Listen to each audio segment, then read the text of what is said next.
像这样的菜系，在南方的两广地区是特别受欢迎的，但到了北方不一定有人欣赏。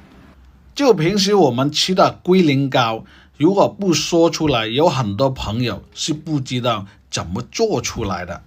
还有它用的是什么原材料来制作的，那么这个就更复杂了。当然里面的龟肯定是含在里面的，但是他们用的只是其中的一部分，只要龟板和龟壳而已，其他的这些龟肉就交给我来研究了。那么今天我就来录一手，搞一个香辣龟肉。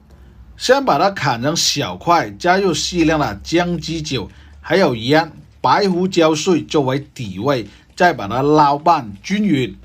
说到龟肉，它本身就是一种很好的食材，而且烹饪的手法可以多样化，无论是干锅还是红烧炖汤，每一种味型都很独特。但今天我做的这一种属于是干香类型的，还带有少许的微辣。搅拌剂入味了以后，加入鸡蛋1枚，还有适量的玉米淀粉，让一层薄薄的粉浆包裹住整块龟肉的表面，在盛菜时的口感让它变得更香脆。所搭配的料头有辣椒干、花椒、姜条、蒜米、辣椒丝。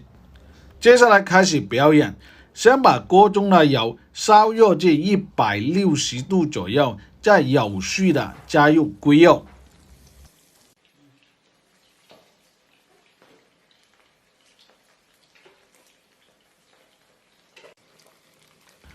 在油炸的过程当中，第一步是先把它炸至定型，熟透了以后，先把它捞起来，这是分为2个环节的。再去把油温升高，我们说的这叫回锅，再去放回油锅里面炸鸡的目的是让它的表面变得更香脆。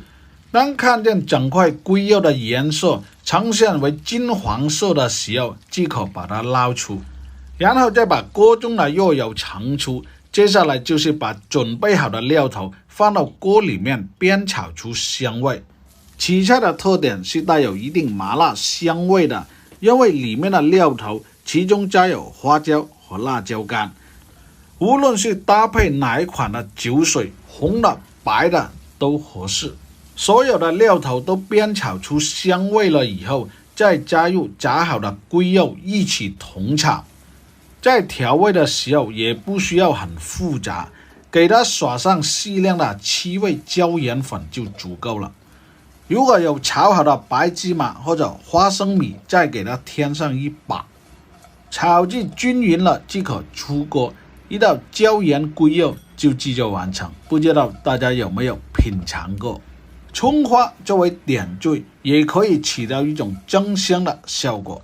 隔壁的老王就说，像这样的菜式，如果没准备好3、2件的啤酒，千万不要点。